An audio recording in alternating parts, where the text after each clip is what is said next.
this son who was 32 years old, instead of the dad at 63, it was that 32-year-old son who had the vision to grow this business. And along with his younger brother, they created a local company and made it a multinational company. Hello, this is Elizabeth Mower, president of BEI.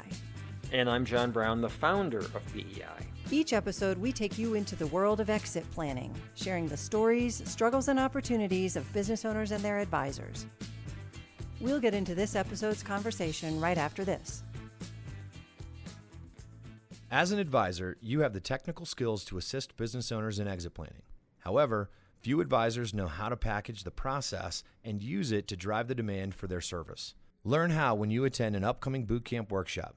Visit exitplanning.com/bootcamp to see the latest schedule and to register. That's exitplanning.com/bootcamp. Don't miss the opportunity to take advantage of all exit planning can offer and to set yourself apart from the competition. Well, thanks for joining me today. Today we're going to talk about some stories that illustrate the roller coaster ride that being a business owner and working with business owners can represent. I think that that's more common than not. Business owners listening and experienced business advisors recognize the roller coaster. So without belaboring it too much, John, why don't you tell us your story for today? Okay, so we have yet another story about family-run businesses, but I think there's more to it than just the family dynamics, at least in this particular scenario. So years ago, I was representing a company. Father owned 100% of the company. A son was involved in the business, was doing a good job. There were some other kids that weren't material, at least at this point in the story. And so they were concerned primarily about designing a plan to motivate and keep some key employees, when they identified really two key employees. So we really got involved in trying to devise an incentive plan for them. But along the way, they decided, based upon input from their CPA, that it would be wise for them to gift some stock to the son. And so they agreed that they would gift 49% of non-voting stock to the son, and they wanted to do it that year. We were doing this planning in November and early December. So the CPA did a valuation, did a minority discount. We gifted 49% of the stock to the business active son. End of story. So this is maybe December 15th, December 20th. So like the day after Christmas, I get a call. And it's from the dad. And the dad said, we have to have a meeting. We have to have a meeting tomorrow morning at 8 a.m.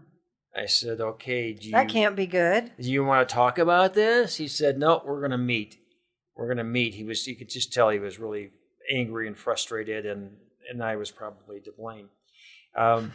So we sit down, fortunately with the CPA, because he and I are working very closely together on this case, as we did on a lot of these planning cases.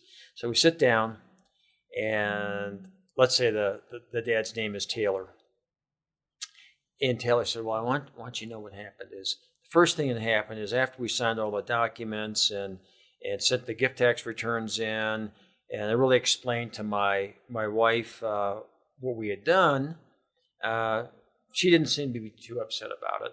And in fact, everything was good. So we had a big Christmas dinner together at our house, had all four of the kids and some of the grandkids, and we were sitting around, and suddenly things got still, and I walked into the kitchen, and there was my wife with one of my daughters, and they both looked at me, and my daughter blurted out, Dad, do you know that your son, the son who was active in the business, I just noticed that his children were wearing red tennis shoes that cost $150 a pair. Mm-hmm. And here my kids are here running around in tennis shoes from Target. Mm-hmm.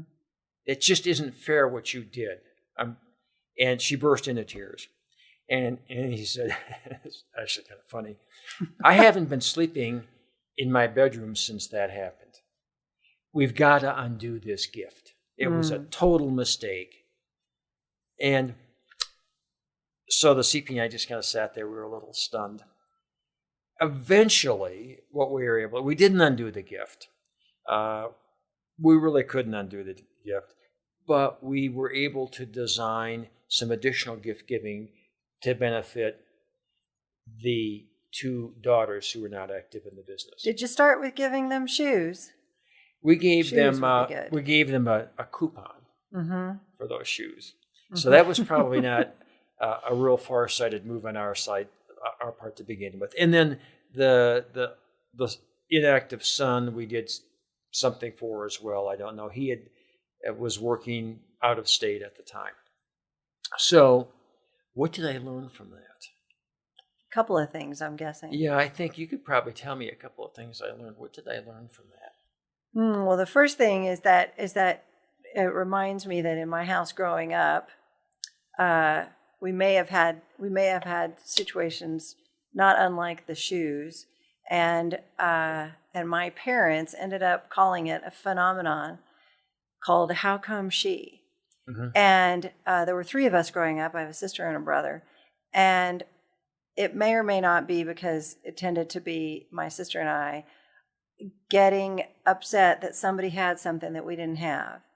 And so going to the parents and saying, how come she has new shoes, gets to go over to this, gets to go out and do this thing or whatever it is. How come she? And this is a phenomenon that lives everywhere. And if not addressed, can really lead to a lot of problems. Side note, fast forward, my sister, who of course I get along with very well now, works in the international trade field and has found that entire countries also suffer from how come she. Yeah. They'll say, well, how come that country can trade with this country under these terms and we can't? We want to do that too. We want some of those imports or exports. And so it is pervasive and we should not overlook it. So back to your how come she situation, which is how come those kids have nice tennis shoes and my kids don't? Well, as I say with everything else, the key to planning is asking a lot of questions. Right. So my advice to you as an advisor probably would have been, did you ask a lot of questions? Did you ask enough questions about the children working in the business, the child working in the business, the children who are not in the business? Maybe do some kind of testing. If we go in this direction, what will be the reaction of the others? Maybe that asking questions would have happened. What else did you end up deciding you could have done differently? Well, I think the father, this was a construction industry. The father was a pretty domineering personality. Sure. So we didn't feel wrongly. We didn't feel that we needed to ask a lot of questions. This is what the father had. Because whatever he says goes. Yeah. And we thought, at least I can't speak for my CPA friend, at least I thought the father was absolutely just as dominant in the operation of the business, that he really was gifting a lot of maybe undeserved ownership and was 49% of the company to this son who was working hard but was young. So I just assumed the son wasn't integral to the business. Okay. And all of these assumptions I made, I have to say, were 100% wrong. Yeah. So Making I should have asked more questions. assumptions is a thing that all of us do that we've got to fix. Yeah. And maybe use some kind of a, we say it a lot, but it's a real thing, a systematic process that would have helped. That protects you from your own assumptions, right? Well, I could skip ahead because that would be faster and easier and we'd be done a lot sooner. Well, and we had a year end for making this gift, right? So we had to But why don't blow that thing through. Make sure that I follow my process, and my process involves asking these kinds of questions of these kinds of people, having these meetings in this order. And I don't know what the outcome is going to be, but I know that if I follow the process, I'll reduce assumptions, I'll get a better outcome, I'll have a better picture of who I'm dealing with. Probably relying on the process rather than the people might end up with a different outcome. Right. And I think we didn't even think of asking the 3 kids not active in the business anything. It seemed as though maybe we may have asked a question of the owner whether his wife would be concerned that this gift was being made, but I'm not even sure we did that. Right. We just went ahead and did it, and it was a mistake. So we learned a lesson. So we ended up having to create. There was some real estate that was used in this business. There were about 80 to 100 employees. It was a successful business. So they had a manufacturing facility that they fabricated construction materials at, and we ended up creating an LLC, gifting the 2 daughters and the inactive son interest in that, so that they had some lease. They had income as a result of a lease. Rental income. So that seemed to satisfy everybody at that point. And so ultimately we got to where we needed to get to, but it created a lot of friction that was needless. It was needless to create that kind of friction.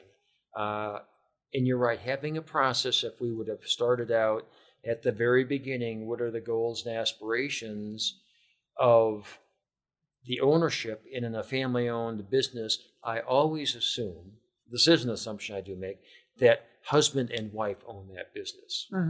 Because even though the husband, if he's the business active spouse, may own all the stock, it's a family-run business at that point, and you have to consider the feelings and opinions of both spouses, because they're parents, so they're the 2 parents. You cannot make that kind of a decision in isolation of the other parent. Right. And they are the leaders of the family. They're the leaders of the family, So-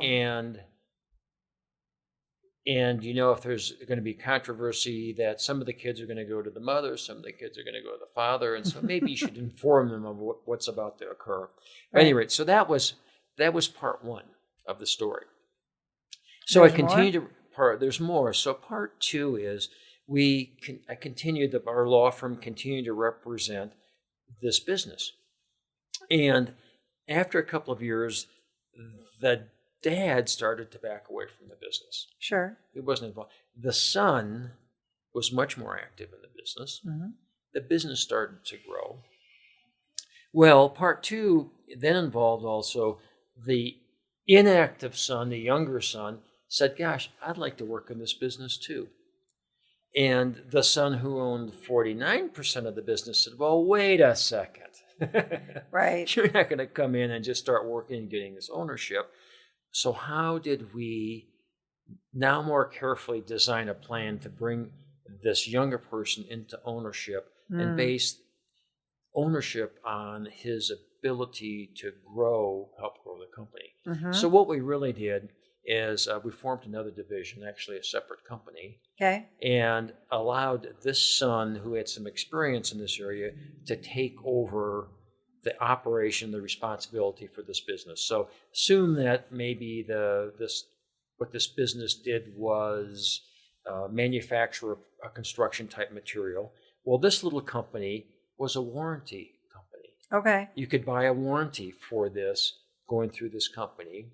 And the other thing it could do is it provided service. Okay. So this product had to be serviced. All the service and warranty work went through this other little independent operation. Well, this son grew that business significantly. The other business active son grew the main business dramatically.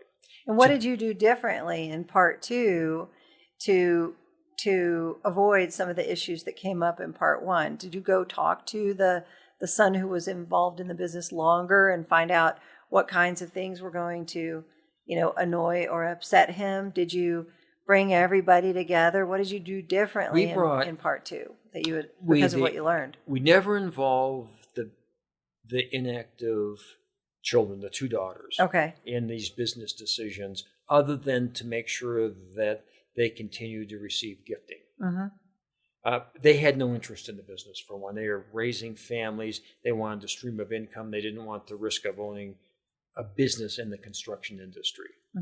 So that seemed to be fine with them. So we dealt with them separately. But the big issue was, how do we bring in this son who hadn't proven himself and allow him to acquire ownership in this company? And so we had much more communication between Dad, business active son running the real company, and the incoming son. And it turned out, kind of to an earlier podcast we did where you suggest, well, maybe if we have two key people working in the business, we see how they can work together first and do. That's exactly what happened here, perhaps more unintentionally than you were discussing, but they found out they could work together. They had the same vision for the company. And as time progressed, the inactive son, the newer son started to get more ownership through gifting from the father in the main company.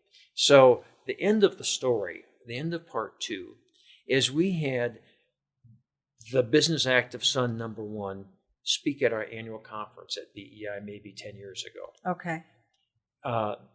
At this point, the dad was out of the company, still owned some of the company, but the two sons owned a majority of the company. The company had 1,500 employees and was in 5 countries. Mm-hmm. So the other thing I learned from that is I made the assumption that the dad was really important and was driving this business. He wasn't. It was this son who was 32 years old instead of the dad at 63. It was that 32-year-old son who had the vision to grow this business. And along with his younger brother, they created a local company and made it a multinational company. It's pretty cool. It's a great story.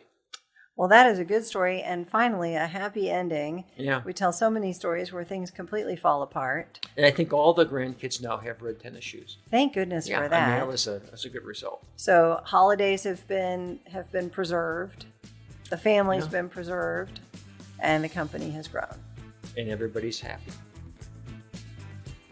Thanks for listening. Join us for our next episode. For more content like this, please visit exitplanning.com.